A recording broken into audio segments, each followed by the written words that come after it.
Good morning, everyone. So this video is to help support with the learning around quote sandwiches. So this is our first exclusively new thing that we're being taught online. And I understand that can be a little intimidating. So I wanted to create a video specifically designed around this new skill. So first I want to go through what the resource is. So on the Google Classroom, there is a document that's called Quote Sandwich. This is what it looks like. It says a sandwich is made up of three parts: the bread on top, the filling in the middle, and the bread on the bottom. A quote sandwich is similar. It's how you use evidence in an argument essay. What we found is that for many students, the way that we were the way that you were inserting quotes into our essay was very jumpy and awkward, and so this is designed to help support that. First, you introduce the quote by telling the reader where it came from. We know this. We don't do it very well, but we know that we're supposed to do it. Then you include the quote. Lastly, you explain how the quote supports your idea. This is nothing new in idea. The structure and the sentence starters, however, is new. So read this example of using a quote in an argument essay, then take a look at the graphic.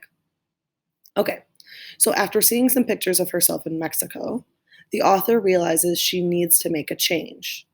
The author states, I started teaching myself English and signed up for more challenging courses that semester, including AP courses in US history and Spanish literature. This shows that the author is determined to become again the confident student and dream-filled girl she was in Mexico. So this is an example showing how the quote sandwich should look. Now we're going to break it down.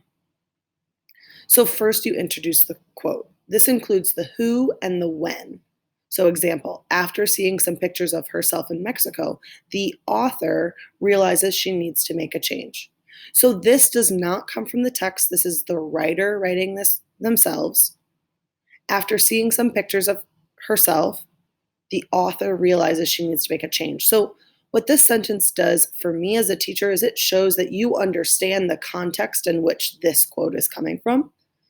Oftentimes, students, when they aren't sure, will pull quotes, but they don't actually know what the quote means in the context, and then their analysis is wrong. What this introduction sentence does is it makes very clear that you understand where the quote is coming from.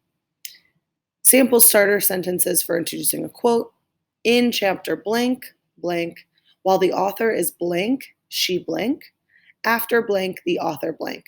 So these are really general sentence starters that I encourage you to use as we're getting used to this. There will be more options than just these three to introduce the quote. Then, include the quote. Make sure to punctuate the quote correctly using quotation marks. So this is something I've talked about several times, but haven't marked down for at any point this year. That will start to change. You need to be using quotation marks, and you need to cite the page number in parentheses after the quote. This is a really, really important habit. If you don't do this in high school and in college, you can and will be accused of plagiarizing. For those of you who don't know, plagiarizing is copying off someone else's work, and it's a really big deal in school. In college, this can mean being kicked out of college. In high school, this can mean detention. It can mean an F on a big assignment, and sometimes even suspension, depending on how serious it is. It's a really big deal. It's not something to joke around with. It's not something to use casually. So you need to be using quotation marks, and you need to be citing the page number where you found the quote in parentheses. So here's an example. The author states, colon, I started teaching myself English and signed up for more challenging courses that semester, including the AP courses in US history and Spanish literature. Period, quotation marks. So, the one thing that I don't love about this sentence, honestly, is the fact that they use a colon here. So, you can also use a comma. You can also use a different sentence starter for including the quote. We've talked about a couple of these. If you're not sure, start by using this one. We can expand from there. Finally, you need to analyze the quote. Remember, in a short response and an extended response, analysis is absolutely necessary if you're going to earn full credit. So, this is where you explain how the quote supports your idea or your claim. This shows that the author is determined to become again the confident student and dream filled girl she was in Mexico. So, this sentence only needs to be one sentence. Analyzing doesn't need to be several additional sentences. It can be, but it doesn't have to be.